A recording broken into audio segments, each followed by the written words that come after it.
And I can't believe it's not butter news.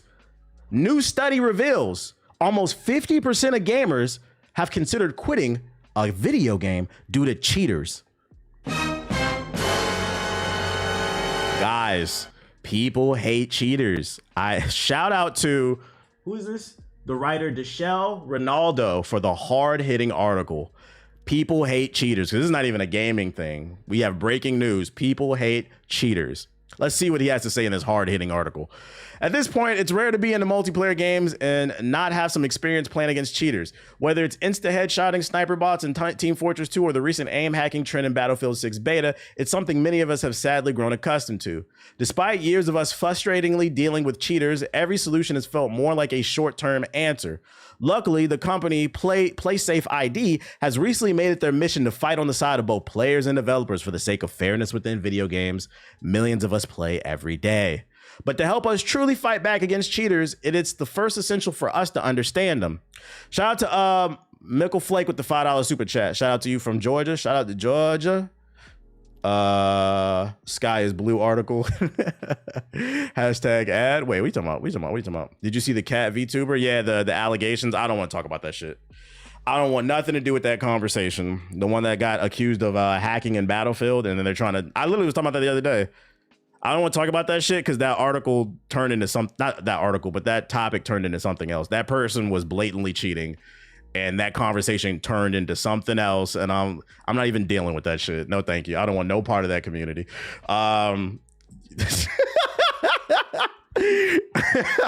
No, thank you. Just can't call niggas cheaters these days, apparently. Yo, shout out to Dion with the $5, bro.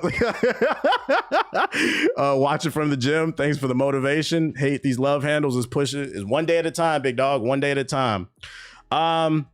But to help us truly fight back against cheaters, it is first essential for us to understand them. To help with this, PlaySafe ID recently released a report citing statistics that show how impactful cheating has been in the current state of multiplayer gaming. Not only does this report shine light on all the interesting statistics behind cheating within gaming, but it also does a good job of showing the potential causes behind the self-sustaining cycle of hacks and cheating in the modern gaming ecosystem. My thing is, how does this help anything?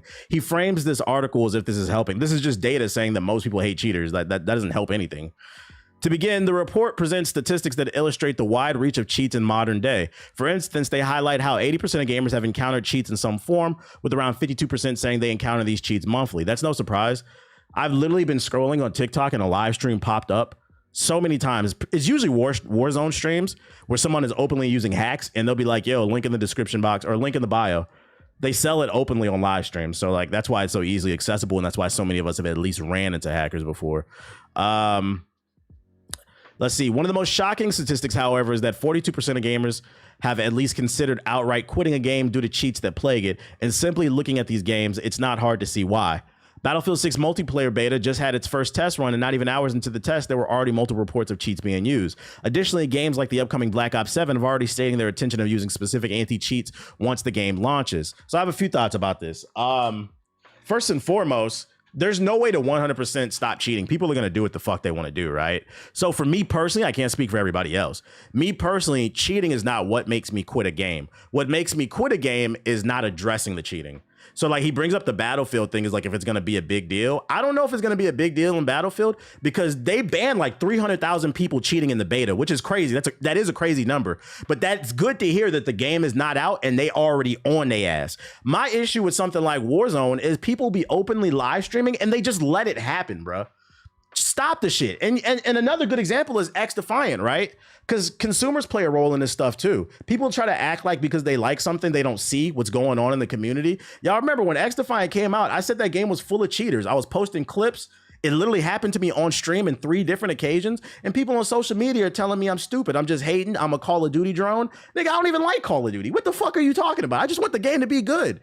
Stop defending corporations. How do you claim you hate Ubisoft and then get mad I told Ubisoft to do better? Is it Ubislop or Ubi nigga? Somebody about to clip that shit out of context, bro.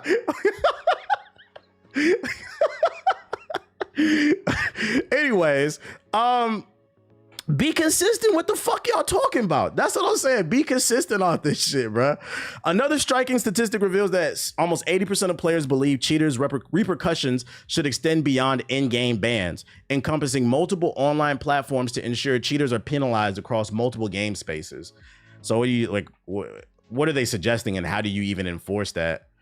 Are they suggesting like an IP ban from somebody? Like if one IP is caught cheating on Steam, it should be banned on Origin, Uplay, PlayStation. Like, is that what they're saying, calling for?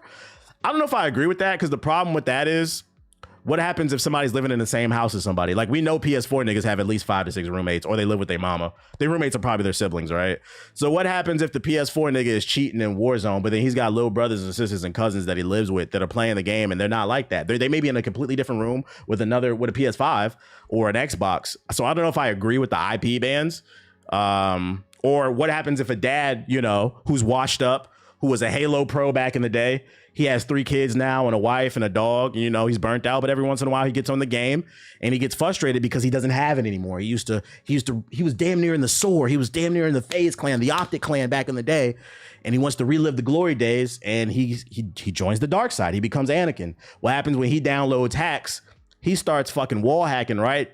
Gets IP banned, and now his son, who plays Fortnite, can't play Fortnite anymore because the IP ban. So I don't know about that. Hardware IP bans, can they identify your hardware like that?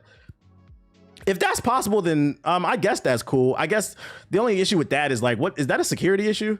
I'm not educated enough on that. Is that a security issue? Because like, if you get my hardware ID, can you get access to anything else? Yo, shout out to Beard Me with the $10 super chat. Appreciate the stock tip. I ran a call option on Take Two and I'm up 45%.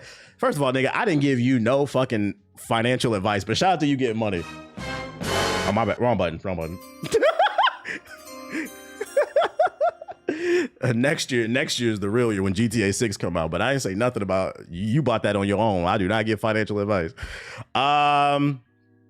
But okay, y'all saying that it's not a security issue. As long as it's not a security issue, I guess that's the workaround or whatever.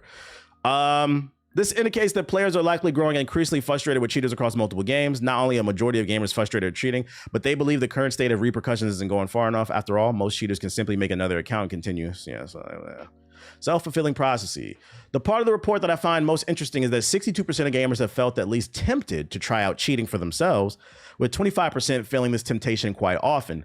As PlayerSafe ID explains, this demonstrates a feeling of, if you can't beat them, then join them. I wonder what's the number of people they polled to get this data, because I mean, if they only polled 1,000 or 2,000 people, that's not a representation of everybody, because I don't know about y'all, I've never once in my life felt the need to cheat. I've literally seen Zens at GameStop in a fucking glass, like buy a Zen so you can get a green in 2K. I never felt tempted to do that shit. So I can't speak. I mean, that's anecdotal evidence, right? That's just me. But I would love to know what was the sample size on this poll. But for instance, if you ever been in a lobby, let's say Counter-Strike 2 against someone using the wall or aim hacks, and you sit there playing rounds for 30 minutes with no way to win, it could be tempting to be interesting in trying cheats for yourself, if not for nefarious reasons. It's not for me. I'm not gonna lie, if a nigga cheating in my game, I back out. I'll take the loss as a video game. I do not give a fuck, nigga. What the fuck? Go find another lobby. You don't give a fuck, bro. Like, it's a fucking video game. I'm not trying to go pro.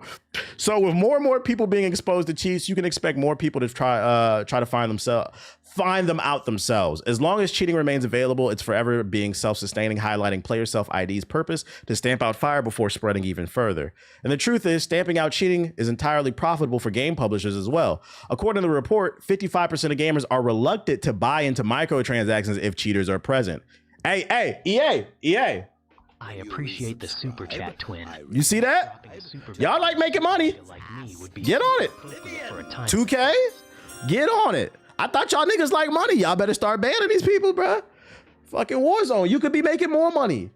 You making millions off the Nicki Minaj and bacon skin? You could be making billions, guys. Fucking billions. That's some data. Yeah, water's wet, basically. Water's wet. Hard-hitting article from Deshelle Ronaldo. Hard-hitting news, journalism. People hate cheaters. In other news, more data. North America tops global spending when it comes to games, with the average North American, which I'm going to assume North America means Canadians as well, spends $325 per player But I'd imagine it's probably mostly Americans it's talking about. Games are getting pricier, but that hasn't stopped North American players from shelling out hundreds each year on their hobby. Over recent years, gaming habits have shifted as prices climbed. Yeah, Mexico too. Many big releases now debut at $70 with Activision, Sony, and Nintendo holding firm on premium pricing. Microtransactions, DLC, battle passes, and cosmetics have become major revenue drivers. Hey, to the dude in the chat earlier who said, Beard Man, are you still in the chat? You said you put an option on Take-Two. Where'd you learn how to do like options and puts? I feel like I'm an intermediate level trader. Like I know the basics, buy low, sell high. I know how to swing trade. I'm getting good at that. But like that's the advanced shit. Reading them charts and then putting in options. Where you learn that from, bro? You got a YouTube channel or something? I'm trying to get into that because that's where the big money is. But anyways, over recent years, Sarkania reports U.S. spending has risen steadily since 2020 despite flat unit sales. What I use to trade? I got multiple portfolios. You said the Nancy Pelosi Discord server. I got Fidelity. I got Robinhood. I have some crypto stuff, but that's different. And then I just opened another portfolio last week with an app called Dub.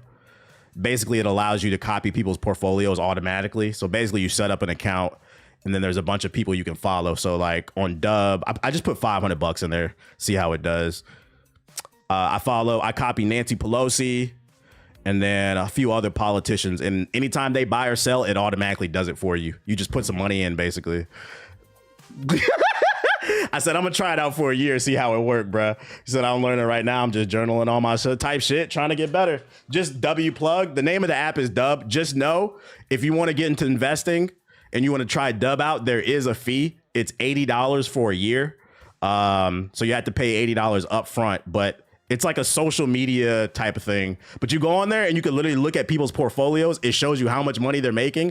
And then you can invest, you can copy that shit and then it'll invest in the stocks based off how much money that you put in there. So like you could buy fractional shares and stuff like that. It's a small price to pay. That's the way I look at it. I was like, I'm gonna just try it out for a year. I'm not co-signing it. I just thought it was a cool idea. I made 500 today. I'll trade in tight shit. So yeah, I got a bunch of different the name of the app is DUB, Dub. That's interesting. Yeah. So if you want to put it on autopilot, and then I got an Acorns account too. I got money, you shouldn't keep all your money in one place just in case, one account gets fucked up, that is some financial advice. What was the app you told when politicians invest in stock? The one I just told you is called Dub. The only problem is their trades are reported days after they go through. Yeah, I don't follow just so like the cool thing about that app is they do have politicians on there, and I'm actually in the positive so far. So I mean, I'm up 5%. It's not a ton, but I've only been using it for a week.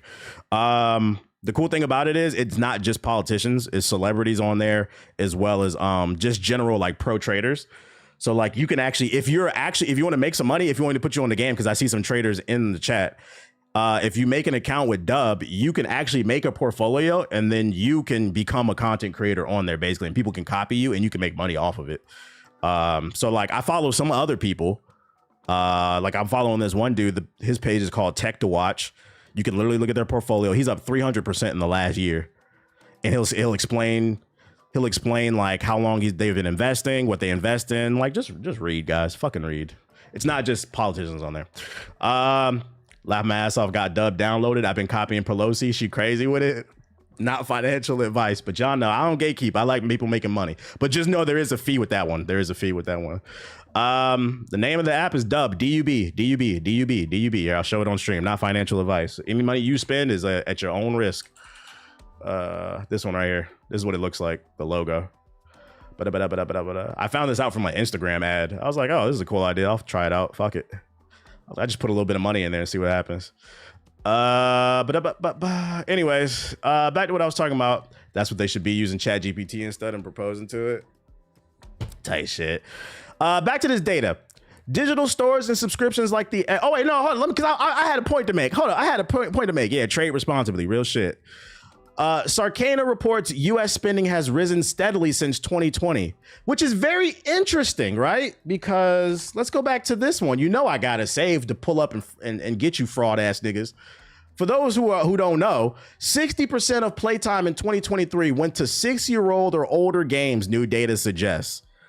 This is an article from last year in 2024, meaning the average gamer is playing games that are 6 years or older. And the crazy part is, and I remember in this article, it defines a new game as a game that's 3 years or younger. So 1, 2, or 3 years. But most people are playing games that are 60 years or older. This is interesting because y'all pretend like y'all can't afford games.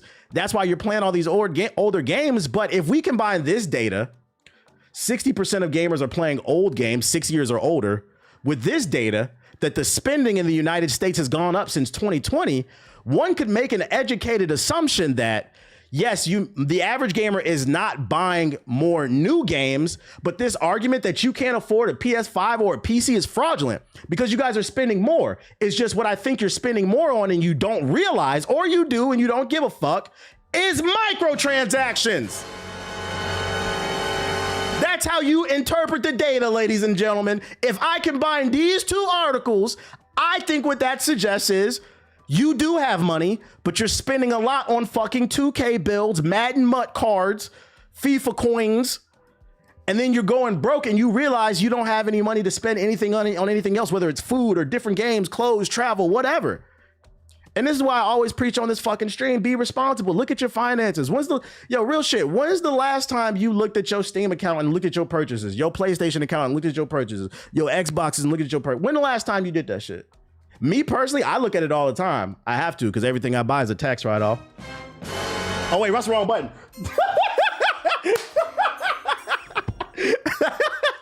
Every time, so I check my shit regularly. Oh shit, but I'm not gonna lie. I hit the fraud button for myself. I'm not gonna lie, motherfucker. Yo, I talked about this, and if you haven't watched my video, because motherfuckers be talking about like, oh, it's not that deep. It's not that deep. It is that deep. I talked about it in this video right here, the dark psychology of microtransactions, and people in the comment section, I talked about it a little bit here as well. People were saying that it's not that deep. So one of the psychological tricks that these game companies do to get you to spend more money is they create distance between the dollar value that you spend and the product that they're creating. Now follow with me. I think you should go watch the videos. I know the videos are long, drink some fucking energy drink or something and sit down and pay attention, get a meal. Let me explain it to you really quickly. What they do is a psychological trick where the reason why, if you ever noticed, games don't let you just buy something at a dollar value is because it creates a mental distance. So like, instead of saying one VC costs $1, they'll say 2,500 VC for like $5 to confuse you. Now it forces you to do math, and the average person is lazy. They don't want to do that conversion rate on the currency.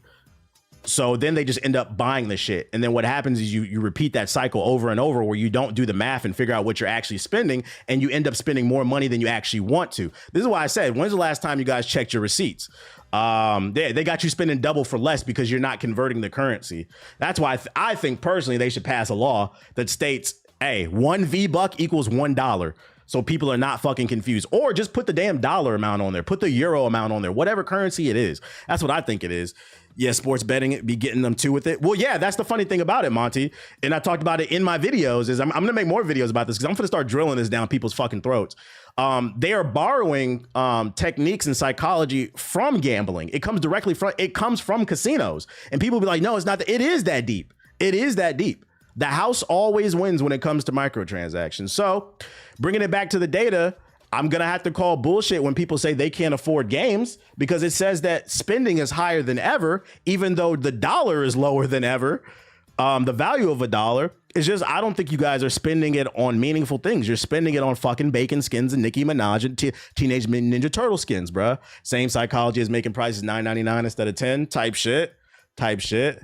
You gonna do what to us? I said what I said, nigga. Digital storefronts and subscriptions like Xbox Game Pass have changed buying habits, leading to more frequent but smaller purchases, meaning players spend more overall while buying fewer priced games. Actually, that's literally what I was talking about. And that's why the next number still lands, hard, $325. That's the average each North American gamer spends on games in 2025. All right, so the average North American gamer is spending, let's do the math here. So first of all, this article states that spending is up in gaming. That's why when people say gaming is dead, I laugh because I'm like, I don't know. The finances say otherwise.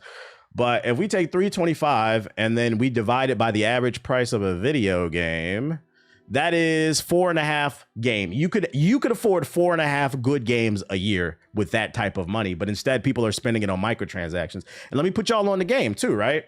If we take that, and this is just the average, you can round it up to 5 if you want, because it's 4.6. You can say 5. Here, let me put you on a game. We could reduce this cost too, right? Because for 10 a month, you can just do the Game Pass. So if we take out that 10 out of the 325, because I mean, if you're getting a steady paycheck, that 10 is not going to really do too much to you, right? You could instead buy 4 games and get Game Pass and have a shit ton of games every fucking year for $325 a year. And people be talking about, oh, I can't afford a fucking game. I don't know, man. The data said I can't afford a PS5, but you're spending $325 on microtransactions every year. In a year and a half, you would have had enough for a PS5 if you're in between jobs. I don't know. It's a lot of people claiming that the economy's and don't get me wrong, the economy actually is in a slump now. This time I'm gonna let it slide. This nigga in 7 months, this nigga has fucked up my stock portfolio. But that's besides the point. Before that fucking fat orange got there, I don't know, man. I don't know. The math is mathing. So that's some data for y'all. What's crazy is PS4 ninjas aren't buying PS5s with this data, but buying microtrans. Yup. You could save $1 a day since 2020 and you would have had enough. Yeah, the problem is you niggas be buying honey packs and rhino pills every fucking weekend, bro. Energy drinks, heart ready to, you be popping Blue Chews, honey packs, rhino pills, and Ghost Energy. Fucking Ghost Energy to fuck a 4. Bro, I was going crazy this weekend. Yeah, you were. You were making some crazy decisions. You definitely were. It would just open up more money for them to spend on microtransactions. The goalpost would move. And it kind of goes back to, unfortunately, the conversation that I've been having on this stream. And this is, I say, we keep it high IQ over here. Keep it high IQ in the chat. That's all I ask for. Keep it respectful, keep it high IQ. Goes back to what the fuck I've been saying is one of the biggest issues is people be like, oh, it's the companies. No, a mega corporation's goal is to extract as much resources out of you by any means possible. And they're doing a great fucking job. And a lot of y'all are just taking it. If it don't apply, let it fly. The consumer is not doing their part to be a good consumer. It blows my mind that people complain about the price of games, which is unfortunate. 70, some are going to $80. It is unfortunate. I am not out of touch. I know that's expensive for the average person. Don't get it twisted. But what I will say is, what I don't understand is, why do people complain so much knowing that you are not going to buy these games day one? Unless you are a content creator. You do not need every video game the day it comes out. I know it sucks to not be part of the conversation. But I'm going to be honest, it's not that big of a deal for you not to be part of every conversation because you're not making any money off of it. I've said this on my stream a million fucking times. The reason I'm part of all these conversations is because I make money off this shit. If I was still a preschool teacher like I was 10 years ago, making that $40,000 a year, I think I was playing maybe 3 games a year, like 3 story games and 1 multiplayer, like free to play. I would be back on that bullshit, bro. But because I can write it off on my taxes, that's what I do. And that's why I always say, let me be the guinea pig. So at least you can get a reputable opinion on the shit. But self-discipline. Stop blaming the corporation, bro. That's a you problem. You need to dig a little bit deeper and try to figure out why you feel the need to be part of every fucking conversation. When, to be honest, your mama and your daddy don't care what you got to say. Your sisters, your brothers, you don't even got a girlfriend. You know what I'm saying? Like, remember earlier when I was talking about the Roblox shit? And I said birds of a feather flock together. Swimmers hang with swimmers. Ball players hang with ball players. Red pill niggas, y'all don't hang with anybody because y'all niggas losers. And a lot of y'all on the internet. Niggas sit on YouTube and watch videos all day and take no advice. Anyways, that's why I use Gamefly. Gamefly is a great option, bro. Another great option, and obviously this is not going to apply for everybody, but the library. Check your local library. A lot of local libraries allow you to rent games for those unaware. I was shocked when I seen this shit. The libraries out here in LA are great. So it doesn't hurt to go to your local library and see, do they have DVDs and video games and stuff and I'm talking about they be having shit up to date. They got PS5 games, nigga. You'd be surprised. So if you like single player games and you're on a tight budget, you're in college, go check get a library card, nigga. That shit is lit. I'm gonna flame you niggas to the end of the fucking earth. The thrift store too. And fucking when I was a kid, when I was 12, 13 years old, if a nigga had Game Pass and a library full of fucking PS5 games, I'd be going stupid. You can even trick your mom. I'm not saying to do that, but mom, I want to go to the library. I want to read more. You get a book. You also get a game while you're there too. I'm trying to put y'all on. What you mean? What you fucking mean? Some of y'all niggas need to read though. There's so many ways to finesse. Yes, I agree, and it's unfortunate. The price of games have gone up, but I'd argue the barrier to entry is way lower. You got free to play games. You still got thrift stores. You got Game Pass, PS Plus, free games on Amazon, Epic Store all the time. You got the library. It's just the main thing you have to accept is you might not be there day one to be part of the conversation. And then you have to ask yourself, why the fuck do you feel the need to be part of every conversation day one? Other news. Call of Duty Black Ops 7 will blend the campaign and multiplayer like never before. Where have we heard this one before? Black Ops 7's campaign could include a brand new element that brings together single player and multiplayer. According to Insider Gaming, the game's final campaign mission will morph into a 32-player multiplayer experience that could take form of some kind of extraction-based experience. The report says a map called Avalon was initially set to be the newest Call of Duty Warzone map, but it's now being used for the final campaign mission in Black Ops 7. Translation, they really want you to play their extraction mode, so they're going to turn the final level into a satisfying ending to the story. They're going to transform it from a satisfying end to the story to a tutorial for multiplayer, for a game mode that most people don't want to play. And don't tell me people do want to play that shit, because look what the fuck happened to that Bungie game. Don't nobody want to play Marathon, nigga. We'd have to call up Kang the Conqueror and hop through 50 different timelines before we find one for a timeline that's actually interested in that dog shit. It was said that the mission will be hardcore and similar to other extraction shooters on the market. If you're killed and your squad is wiped, you will lose your character progress. Oh, joy. The report added that this new setup is part of Black Ops 7's push to have the progression shared across the campaign, multiplayer, and zombies. What this means is players can level up their guns, characters, and battle pass in the campaign and zombies mode, not just multiplayer, according to the report. I'm fine with that, though. Is Marathon that bad? Yeah, they delayed that shit indefinitely. GameSpot has contacted Activision in an attempt to get more details. Activision may have more information to share soon, as the big reveal for the game is set Tuesday, August 19th. Oh, I was unaware of that. So that's next Tuesday. Next Tuesday, we will be talking about Black Ops 7. The game, am I bugging? Does it feel like we just did am I getting old? It feels like we just did that big ass reveal of Black Ops 6, bro. God damn. Is time flying, or am I sick of this shit? Probably both.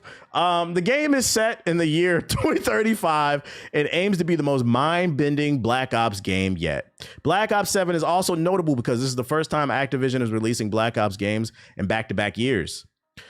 Since the game is being revealed next Tuesday, I have a new prediction for Black Ops 7. Hold on to your pants, but I predict when it comes to Black Ops 7, when they reveal it on YouTube and Twitch, it'll be hundreds, if not hundreds of thousands, if not millions of people playing. And when the game comes out, it'll also break records. That's right. I predict it's going to break all type of viewership and purchase records, even though niggas swear gaming is dead. And then I'll be on this stream this time next year saying, you guys said gaming is dead, but look what you bought. Fucking junkies. I won't be playing that shit. I'm only playing it if it comes to Game Pass. I hope it comes to Game Pass. If it doesn't, I'll play it if I get it for free. But we was off Black Ops 6 within like a month and a half. I feel like it was cool, but the gunplay, to be fair, the gunplay and the movement, I actually really did enjoy it in Black Ops 6. I had fun playing with friends. The biggest issue with Black Ops 6 was the maps were terrible.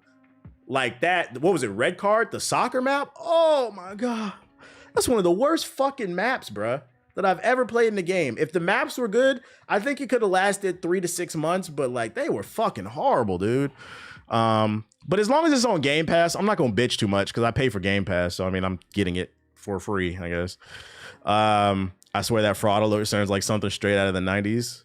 It's like a generic Hollywood sound effect. Only Nuketown. Nuketown's not a new map too. That's nostalgia. Sega's older executives, including Sega's Sammy Chairman, and are especially excited for the new Virtua Fighter game. I'm excited for it too. Speaking of Eurogamer, the producer of Virtua Fighter revealed that there's an extraordinary level of excitement around the upcoming 3D fighting game at Sega, especially among the company's older generation. When asked about the internal mood regarding Virtua Fighter's revival, they're feeling confident. Yamada stated that in Sega, the upper executives are very fond of Virtua Fighter. They feel it's very special to them because it has a long history. I mean, for those unaware, Virtua Fighter is the OG. It's what started the 3D. I mean, if there was no there's no Tekken if there was no Virtua Fighter, because the first two Tekkens were a straight up ripoff of Virtua Fighter. So they leaning into that legacy type shit. This extends to the chairman of Sega, Sammy. According to Yamada, he's taken special interest in the project. He's also very fond of Virtua Fighter. He's very high up in the company and a very important guy. So even though he participates in so many meetings, he doesn't really say anything. But when it comes to Virtua Fighter meetings, he actually gives detailed comments because he's very fond of the series. So that sounds to me like Sega Sammy, one of the higher ups at the company, just be going through the motions when he's at other meetings, just be sitting there, that sounds great. But when they talk about Virtua Fighter, he's like, oh, he get perked up. That's good to hear. That sounds like the game is maybe reinvigorating his passion for game development, which, I mean, that's what I like to hear. This excitement, according to Yamada, has trickled down to even the younger folks at the company that are unfamiliar with Virtua Fighter.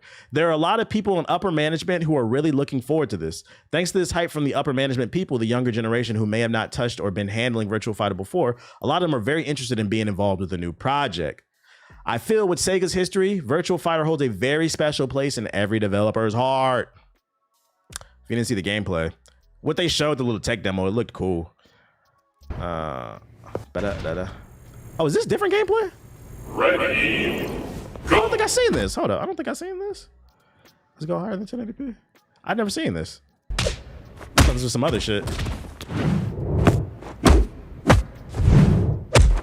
You can tell off rip this is going to be a much more technical game, which I'm going to go ahead and make a new prediction. There will be two audiences. I feel like people are either going to really love the new Virtua Fighter or they're really going to hate it. Because I can tell this is probably going to... And I mean, Virtua Fighter's always been that way. It's going to be a much more technical fighter. It's not going to be like Tekken 8. People spam rushing you down with all these fucking moves that you can't block or fucking sidestep with all the tracking. You're going to need to know your buttons, nigga.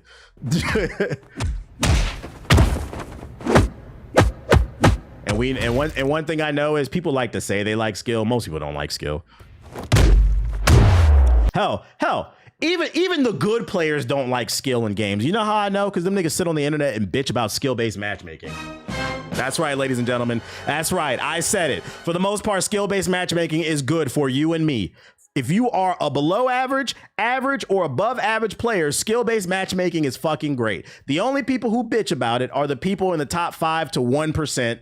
Them niggas that want to hop in your lobby and drop a fucking 50 bomb. They sit on fucking Twitter and bitch about skill-based matchmaking because the matchmaking makes them play against people who also drop 50 bombs. Then they can't drop. Now they getting the 50 bomb dropped on them and they look bad in front of their fucking audience. That's right. Some of your favorite content creators are not pushing for good development of games. They're pushing for the game to be developed the way so it makes them look good. Yeah, I said what I said, nigga.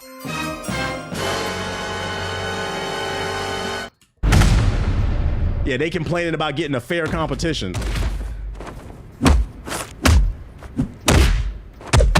But sometimes they just want to have relaxing matches after a long day. Oh, woe is me. Oh my God. Optic Nade Shot wants a relaxing day. Oh my God. You know, it must be really hard being a multi-millionaire, owning a big company with all this merch and these nice cars. And, you know, sometimes he just wants to get on the game and drop 100. Whoa, woe is me. My fucking stock portfolio's fucking tanking. Yeah, go play quick play. Go play a single player game. I got a solution. Get the fuck off the game, bruh. How about that? Like... Like you've hit your that's like saying that's like being an MMA fighter or a boxer, right? Yeah, playing the world's smallest violin. That's like being a boxer, right? You tough. You the toughest nigga in your neighborhood. You beat up all your family members. You beat up all the niggas at the barbecue. Shit, you even won the Golden Gloves in your city. You the toughest nigga in Milwaukee. Then you went pro and got your fucking scalp knocked in and realized you're not that good. And instead of saying, you know what, I'm gonna get better, you hop on the mic and you say, man, some days I just wanna fucking relax. Like, nigga, you're a pro. You entered the pro arena. What the fuck are you? That's like me sitting on the fucking stream and being like, yo, man, my fucking views, guys, nobody, you don't hear me bitch about the shit. The only time I complain is when niggas act like they watch me, and then I'll be like, what's your favorite video? And niggas never have a fucking answer. I'll be like, shut the fuck up, nigga. Just say hi. Woe is me. Woe is, you don't hear that shit, bro. Whatever.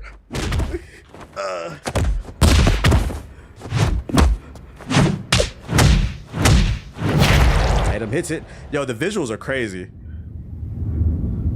Get a new hobby if you want to relax. Go for a hike or something.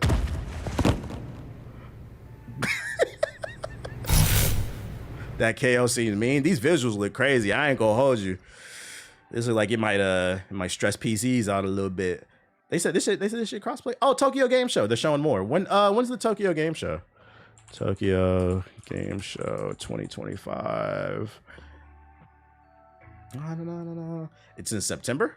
It's in September. How everyone in Philly feels about Paul George. Yeah, do some yoga, bro. Do some yoga.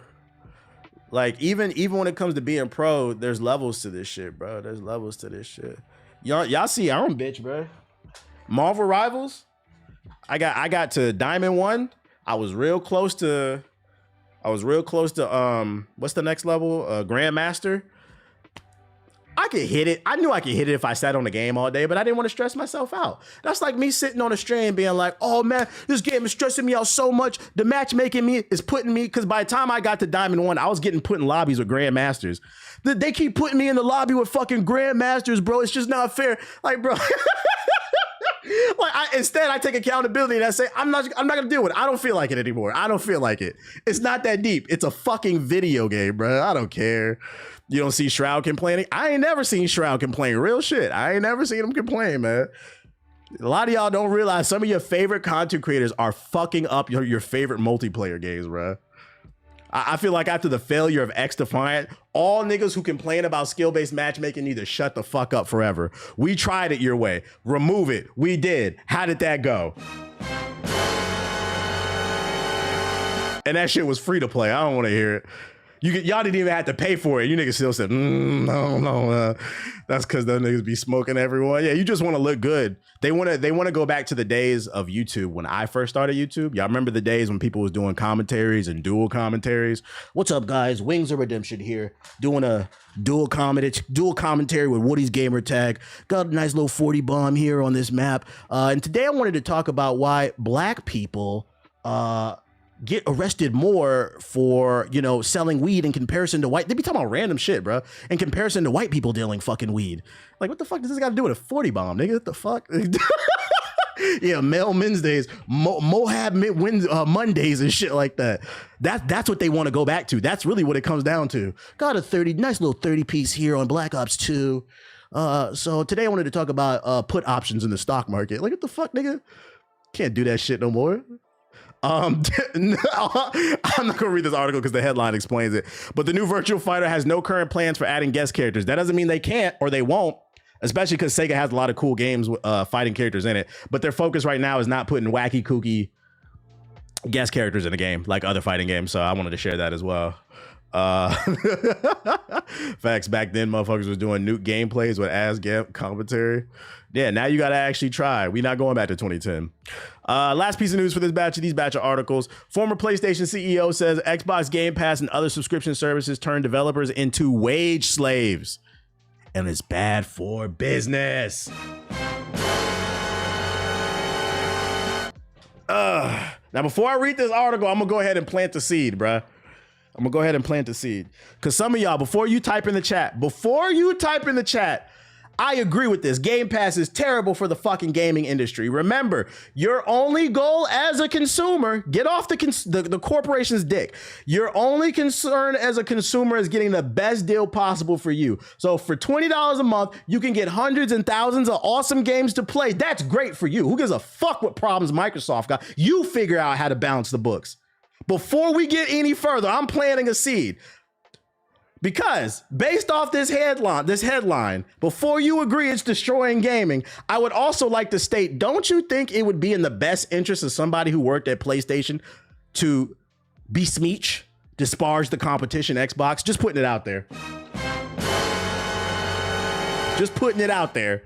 Anyways, former PlayStation boss Sean Layden shares why he thinks Xbox Game Pass and similar subscription models hurt AAA game development, calling them bad for business and turning devs into wage slaves. Nigga, they been wage slaves. What the fuck are you talking about? Average game dev salary. Yeah, former for a reason. The average game developer salary in the United States is $115,000. And to be honest, that's nothing because most of these fucking studios are like in California and other states where it's very expensive to live.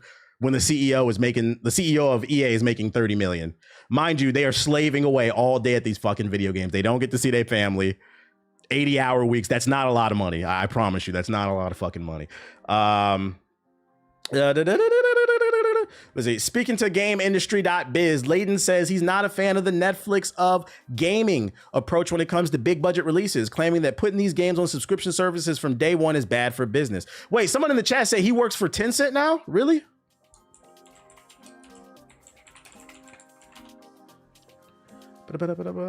Yeah, Sean Layden in 2022 joined Tencent as a strategic advisor.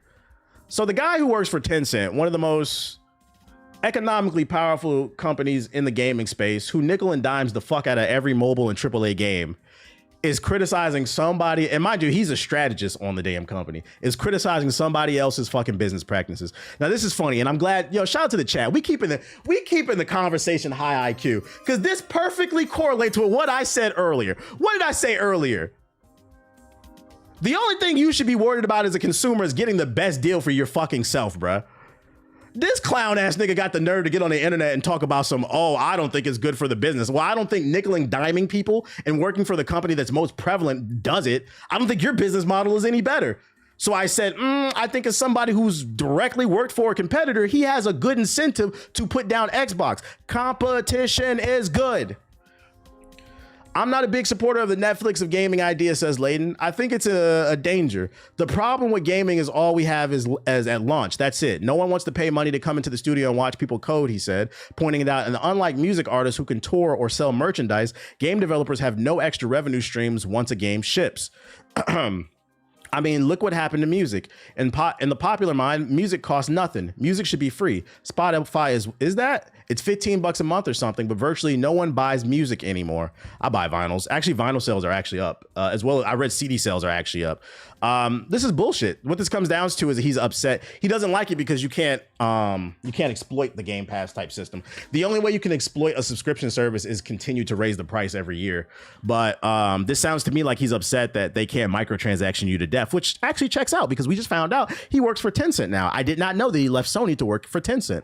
I buy CDs and vinyls. Yes, sells physical media. Actually, I read Blu-rays, CDs, and vinyls are up in sales. Physical media is coming back. I've seen, and not only is physical media coming back, but then physical devices that separate you from your smartphone are coming back as well. I've been getting a lot of videos on my TikTok For You page. People are buying MP3 players now because they want to stay off their phone. They want to decompress. People are buying MP3 players and loading MP3s into that bitch and just walking around. Who buying CDs now? Every record store I've been to, it'd be people in there shopping for CDs. He's someone right though. No need to buy an album if I can get it bundled. Yeah, some people feel that way. Yeah, the problem is like, who cares? What I'm trying to say to you guys is, keep in mind the only goal of these executives is to extract resources from you. So he may be upset because he can't make extra profits off the Game Pass, but that's not my fucking problem. My problem, my thing as a consumer is to get the best deal possible. You should never go out of your way, even if there's some truth to it. Never go out the way to help the corporation. Because the moment they get the upper hand on you, you're getting bent over. So you always want to keep them you want to keep them in a state of like a certain level of fear. Like you need them to respect your dollar. So even if what he's saying is somewhat true, I'll never acknowledge that shit, right? You got to be that hating ass little brother You know, who got siblings in the chat? When your siblings do something good, and that was all right. Like, that's what you got. Man, that's cool. You never hype these niggas up, bro, because they will take advantage of you.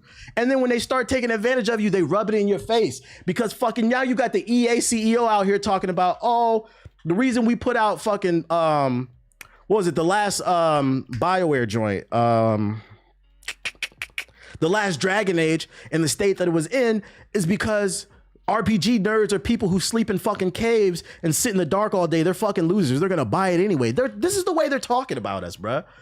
This is the way they're talking about us, bruh. So absolutely not. No corporation will ever be clouded up by me. Nope. Unless they cut me a brand deal, then I'll act like I like them for fucking 12 hours. And then tomorrow you can ask me how I really feel about the product. Just know, don't trust me during a sponsorship.